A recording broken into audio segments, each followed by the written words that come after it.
Hello, everybody, and welcome to another episode of the Library is Open podcast. I'm very excited today because we have not just one, but two amazing guests. So I'd like to introduce Paul Cuomo from TDNet. He is a product specialist there, and Yonah Levenson. She is the metadata and DAM strategist and Rutgers DAM certificate program co-director and instructor. Welcome to the show. Thank you. So I guess let's just get right into a little bit of, introduction about both of you. Paul, why don't you get started? Because we actually recently had a webinar with TDNet. So why don't you tell us a little bit about who you are, what you do, and all that good stuff. Sure. I've been with TDNet for a little over 4 years, about 4.5 years right now. And I do a lot of cool things here, whether it be product specialist, I'm business to business and partnership development. And I would say a couple of years ago, I founded the Info Leaders podcast. It was rebranded Info Leaders. It was Library Leaders, but now it is the Info Leaders podcast. And on that podcast, I interview knowledge managers, librarians, vendors, authors, really anyone that has a great story, or most importantly, something to share where other people can learn. So that's really important to me. And I just want to make sure that people get something from that experience. That's awesome. And I just learned recently that y'all had a podcast, which made my day. I've been trying to catch up with all the episodes. So if you have not listened, listener, go listen to that podcast right now. It is fabulous. And Yonah, let's learn more about you. Tell us about yourself. What I'm doing now is I'm doing a lot of metadata, taxonomy, and asset management strategy consulting. So I get my fingers in a lot of different pots. A number of years ago, though, when I was getting my MLIS from Rutgers University, I realized that there was a gap. Well, I'll go into that a little bit. Anyway, let me come back a little bit more about me. Like many of us, we didn't necessarily choose our careers. They kind of chose up. We have fallen into things, and it's been very interesting. I'm a little bit, in some ways, of a unicorn because I have multiple experiences with registries. So a lot of people don't know. I mean, everybody knows what an ISBN is, especially if the library is open, then there's going to be content in there with ISBNs, but there's also IDERS, the Entertainment ID Registry, and there's also Ad ID, which is for advertising. And I've worked with all of those and continue to do so. And so I get a little bit of different insight across all these different verticals. That's fascinating. I can't wait to dive a little bit more into that later. But I kind of want to talk now about the Special Libraries Association conference. So Bywater, we are a big fan of that conference. We were there last year, and we are going to be exhibiting there again this year. And both of you are actually going to be presenting there. So I would love to learn more about the presentation that you all are planning and what that's going to entail, what the topic's going to be, and all that. So either of you feel free to jump in and. Sure, Jan, go ahead. Sure. One of the things that I've noticed is that there are a lot of shifts going on in the library science space. I mean, one of the things that I notice is that really I'm a business information professional. I like data. That's why I do the metadata consulting and this, that, and the other. And I'm not a librarian per se. I love libraries. I love librarians. The special librarians have a special spot, in my heart because of the different kinds of areas that people work in. But what I'm realizing is people who go to SLA may not be aware of all the different options that are out there. So I pulled together a panel with Paul and then a couple of other people who are from AARP, where there's big shift going on there. And I thought it would be interesting to have them talk about their process and TDNet with all the different work that they do. Yeah, and I was fortunate enough to be asked by Yonah to be on the panel. And what's interesting to me is I'm the son of a retired headhunter, so I have a very special place in my heart for people who are looking to transition into other industries or people who are out of work. And I, who speak with knowledge managers, librarians every day, I understand what, how stressful that can be. And I also, one of the things I want to talk about, or I plan on talking about, is how something as beneficial as a podcast or being on a podcast where on a long form format, you're going to be able to really let your stars shine. You're going to be able to give the world an idea of who you are, how you work, what's important to you. And we're finding today in society that that's really how people are getting to know people that they've never physically met. And I can't tell you, I've had people on my podcast who've I've helped get jobs, who've gotten hired from being on my podcast. So whether it's me or you starting your own podcast or whatnot, it's such a effective way to put yourself ahead of the pack and just being less frustrated from just applying for on applications and all traditional methodologies. I always like to tell people you can't think analog in a digital world. You have to think digital in a digital world. So you have to approach it differently. So that's what I'm going to talk about. And I'm really excited about that. Yeah, it's really exciting. And again, thinking outside of the box is really important, and being able just to see what else is out there. And also, even in your organizations, being able to identify, hey, you've got a gap going on in here. A number of years ago, I was at a master data management conference, and some guy was up there and everything like that. He was a developer, and he's up there and he's going, okay, get a spreadsheet and write down all the metadata fields, that are in your current system, and then you can put them in your new one. And I Yeah. finally, after this was going on for a while, I raised my hand. I'm like, aren't you going to get any like taxonomists in there? And they said, like, it kind of stopped everything cold. And the guy said, oh, yeah, we could do that too. And afterwards, this other guy came up to me and said, thank you for that question. I have a room full of librarians, and now I know what to do with them. Hmm. Love that story. No, that's really interesting. And I think another extension of this that I want to talk about is being more proactive. Okay, so you're on a podcast, but really being more proactive, or how can you be more proactive in your search for a career transition? I find that still people are extremely passive. Like I mentioned, they fill out an application they'll see on LinkedIn and they don't hear from employers ever again. Well, there's other strategies that you could use to essentially get ahead of the pack that can be uncomfortable to some people, but I think nowadays you really have to do it. Otherwise, you could be frustrated for a long time. So I want to share that with the audience, and I'm looking forward to SLA 2025. I think Rona, you and I, we met at SLA 2025 just outside the Yeah. main hall, and we just got into a random conversation. And the SLA is looking to really make a comeback. It had a setback a couple of years ago, I think, as we all know, but it's really looking to make a comeback. And I think I would just love to meet some new people and to have new members come, because I think it would benefit everyone if we can just get together in person and meet and network. So I'm looking forward to it for sure. Yeah.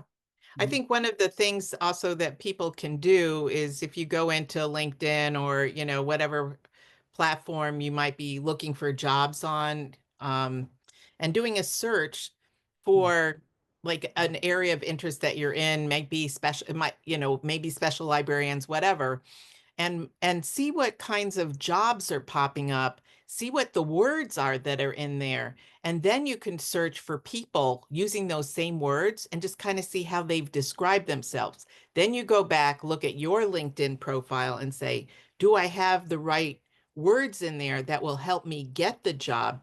Because again, people don't necessarily think that what they're doing is that special or whatever, because like they're a special librarian, everybody knows what they do, but no, they don't. And the world is changing. It's so funny because I go on LinkedIn now and almost no one has their actual job title on there. It's like, it's not library director, it's like library leader, brand innovator. You know, you really have to think outside the box now to come up with a descriptor on LinkedIn. So that's such a good advice to give, to sort of look at other people's profiles and see how they're describing themselves, for sure. And kind of going a little bit more into that, we were talking about it a little bit, but specifically, have you seen any particularly interesting career opportunities that are alternative jobs to just the traditional library path that you've seen MLIS graduates pursue? Is there anything that has really stuck out to you in your time? So, as Paul said, that we had this random chat because we both happened to be outside in Rhode Island at SLA 24, and started talking, and then looking at what TDNet has, and with regards to asset management, because it's not just the journals and everything. You can put your own stuff in there as well. So that really starts to expand people's skill sets, because they do need to think a little bit differently about being on the push end rather than the pull end of things. And that I'll just segue a little bit into the Rutgers Digital Asset Management Certificate Program, because when I was getting my MLIS, I realized, like I said, I'm a business information professional. I'm not going to work in a library, God bless them all. But there was a gap at that time in the library science programs for business information professionals. We need a lot of the same skills. We need to understand what metadata and taxonomy are. We need to organize information, but we're hitting it from a different angle. So I brought a couple people together, including somebody from Rutgers, and then my colleague David Lipsey, who's been the chair of the Henry Stewart Dam Conference, Digital Asset Management. We usually don't spell it out. So, but I've also been saying asset management a lot, because there's media asset management, product information management, content management systems, and then digital asset management. And they're all, that word is asset management pretty much all the way through. So I brought people together and we had a discussion, realized there really was a gap in the market, and put together the DAM certificate program at Rutgers. And we were up and running within 9 months. So there's a bronze program, which has 6 courses, gives you foundational stuff, and then a number of silver, which are 3 courses each that go more in depth into things that, one of the ones I love that's near and dear to my heart is DAM for GLAM, which is digital asset management for galleries, libraries, archives, museums, and we've added a P on there for performing arts, because there's some different things that you need to look at. So, we have AI and everything. Our classes are all 4 weeks long. They're all online, asynchronous, 2 threaded discussions each week and an assignment. And the assignments build on each other throughout the 6 courses. So this way, at the end, you end up with a portfolio piece. Might need some tweaking if you want to put out there to the world, but you end up walking away with tangible skills that really will help change your career. I want to add something to that too, because this was quite shocking. So I did a podcast with someone who was in that program, and this person was unfortunately let go from his employer. And this is what surprised me, within just a couple of weeks, he kind of reached out to his, I think, professors within the program, and they had a contact, and a couple of weeks later he found a job. So, like, where do you really find that nowadays? That not the power of networking and the benefit of the class and of the course, the certificate course in itself?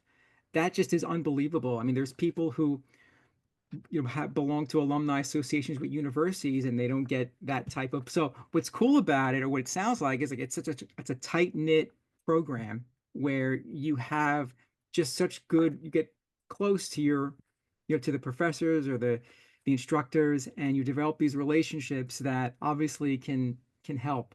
So that was amazing. That was just an amazing thing about, I guess, listening and hearing about how he found the job so quickly. That's So quickly. wonderful. I was just gonna say, I mean, I just think that it's such an incredible program, and I really hope that more people go learn about it, because I think it could really be such an incredible asset to so many people in the library world. I really do.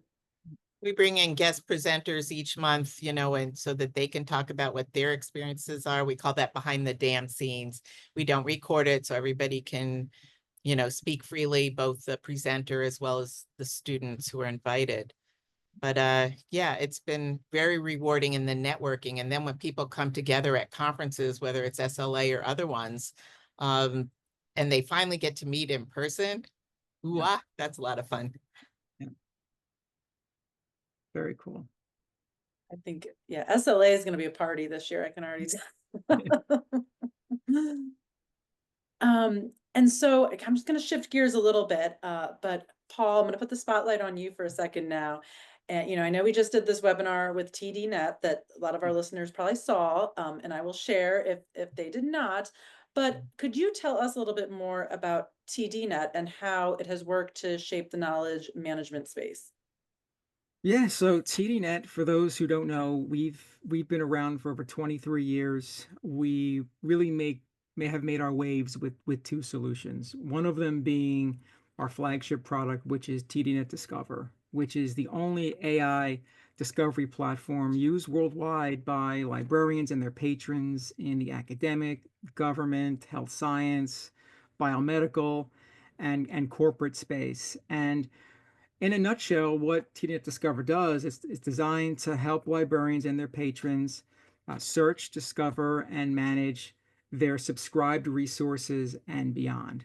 So, what makes it different from other solutions out there is that it's bundled. So, it not only includes an AI powered discovery search tool, but it includes a fully customizable portal page, which is for the library. So, it could be designed specifically by you to your specifications.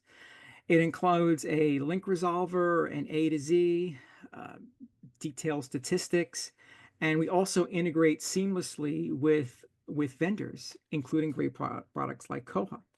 So we just look to provide the best experience for our patrons, for patrons with that solution. Now, the other solution that we offer is TDNet DataSphere repository, and this was born from the request from a lot of our our customers saying, hey, listen, we have other things that we would love to index and make searchable, whether it be videos or graphics or photos or theses. Can you do that within your platform? So a couple of years ago we developed a platform with the same type of concept, with the same types of look and feel. It has a customizable portal page that you can make a beautiful landing page for a repository. You could make also any record searchable. So whatever you're looking to index, you can index and make searchable in the TDNet Discover repository.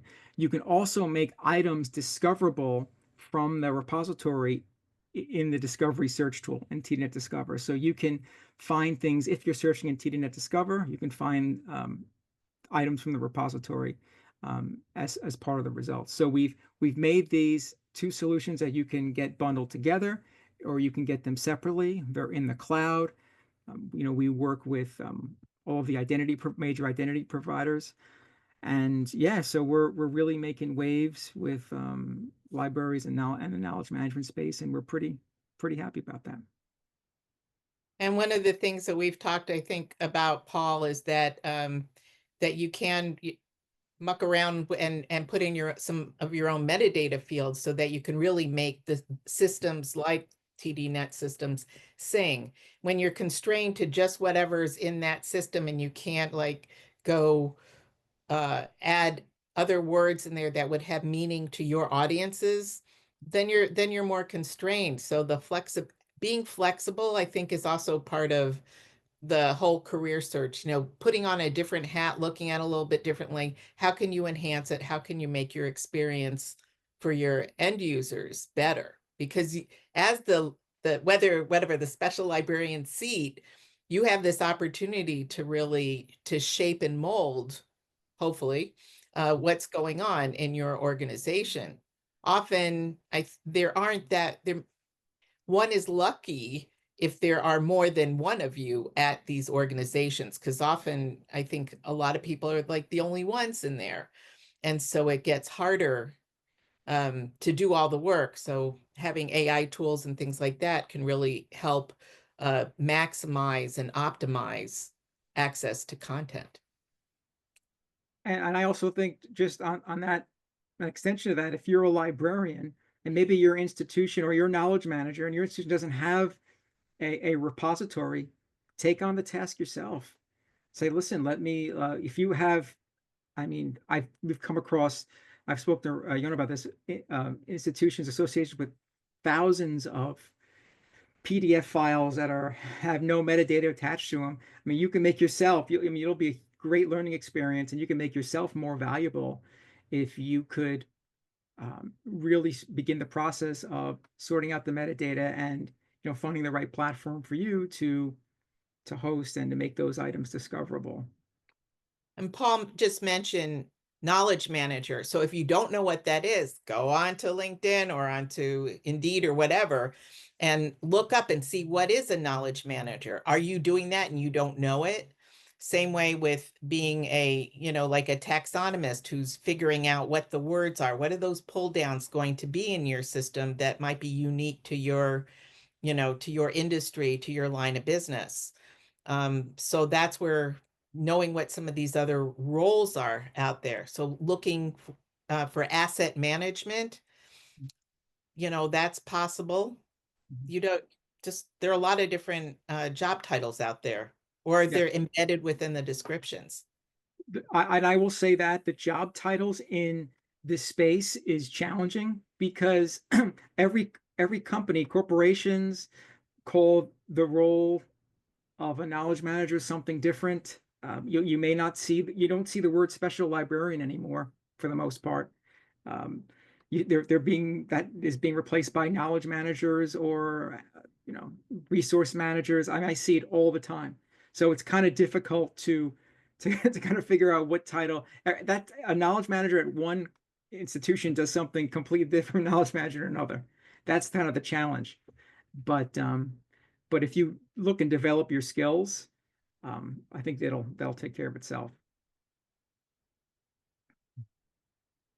And something, that I realize both of you have in common, the most important thing that I've seen is you both have really empowered people so much, whether it's through the certificate program or through your podcast. And you just talked about, kind of doing it yourself, like getting all the PDF. I mean, really empowering people to, be the best versions of themselves and, really explore more and do more with what they're doing. I just think that that's wonderful. And again, backpedaling a minute to your podcast, Paul, but I just think that it's so awesome that you have given people voices, that are currently looking for work or, and giving them such a platform. That's just it's so amazing. I really want everybody listening to this podcast to go and listen to your podcast right now. And I have some scheduled coming up with some people that you'd want to listen to. Some people have unfortunately are looking for work, but like I said, they all have great stories, and I make sure that to ask questions where they give us their experiences and where hopefully someone can get something out of them, but also an opportunity to, like I said in the beginning, kind of let their star shine. So it's great. And I think one of the traits that can come across is, people go into librarianships, special and other because they're curious. They want to be able to find things. That leads back into the knowledge management. So being curious and then being able to act on it is really important. And then there are wonderful podcasts like these that can really open up people's eyes. It's places to learn about other technology and tools that are out there and other people's jobs that one may not have thought of before. So keep on exposing yourself to as much as possible. Listen to all of these podcasts, Paul's podcast, the, Library is Open podcast, and see what else is out there, because it's just you're gonna learn more and open your eyes. Absolutely. I love that. Well, on that note, I just want to say, do either of you have anything else that you'd like to add that we didn't touch on already? I just want to say that I'm excited for SLA 2025. Just looking forward, like I said, to hopefully meeting more people. I'm hoping more people will attend. It's in Pittsburgh. Um, and last year was great. SLA is making a comeback, but it will only get better if more people will attend. And part of it is making making it more valuable to the attendees. And I think our discussion is one way that it's going to make it more valuable for you to attend. Having these career discussions, having discussions on your skills, where I'm sure there's going to be other people presenting. But the real value is just finally meeting the person you've heard of and people you haven't met, because I think we told Yonah rather, what did I say, that your net worth is your network. So you want to make sure you have a good network of people in the space that could help you, and you can help them when times in need. And there are a lot of nice events that are already set up, because I just registered yesterday. Because early bird for, Yeah. because this is, we're still in February. That going to the different sessions and then just looking to see what's out there, and then going to these networking events, there's luncheons, there's dinners, there's a dance party, check it out and just see what else, what do you do? And then like all the little ribbons and things that you can tack onto the bottom of your badge that describe you better. So yeah. And I think if you look on LinkedIn at for the three of us, what we have in our descriptions of who we are, I think that will also be informative. Yeah. Plagiarize, folks, plagiarize. And one more thing, and maybe maybe you can speak to this more, but I saw this, but one of the challenges I've known people have said about going to these conferences is the cost. Well, last year, and this is the first time I've experienced it, the SLA gave people the opportunity to stay in the dorms, which you may not think is great, but I didn't stay in a dorm. I stayed in a hotel. But I heard the people that stayed in the dorms, first off, it was very inexpensive. The dorms were beautiful, and it was great. So they offer lower cost options for accommodations to stay overnight, but you also have the opportunities of hotels as well. I'll So bet there's a lot of partying that went on in the dorm rooms, going yeah, back to our youth. yeah, So yeah, I don't know if I'm ready for that, but but I know that they have that, and that could be useful to know. you never know who you're going to sit next to on a bench outside SLA. And turns out Paul and I had actually met at another conference earlier, which was all on a lot of it on knowledge management. So Yeah. knowledge management is, you have all this data that you're sitting with, whether it's the metadata or the assets that are in your asset management systems, that's knowledge. So harness it. You don't want to harness it. You want to push it out in the world, but you want to have it available enough that people can search and discover and then retrieve what they need. Yep. Absolutely. Well, okay, so first of all, I just took a mental note because that is one of my new favorite phrases now. Your net worth is your network. I love that so much. That is awesome. And yeah, SLA is going to be awesome this year. We will definitely make sure to share all the info in the show notes so people can find out, more about how to register and all that, because it's going to be a great conference. Actually, one of our own staff members was the keynote speaker last year, Brian Pitchman, and he's going to be there again this year. So we're really looking forward to it. It's always a good time. Library people that aren't in the library world, they're always amazed at like what a great time these library conferences are, and like librarians like to party for sure. It's always a good time. So we're really looking forward to that. I just want to say again, thank you so much to you both for being on the podcast today. I learned so much, and I know our listeners are really going to appreciate everything you shared. I think they're going to like to learn more about what you do. So thank you so much again. Thank you for organizing all this. Very happy to be here. Thanks so much. Have a good day.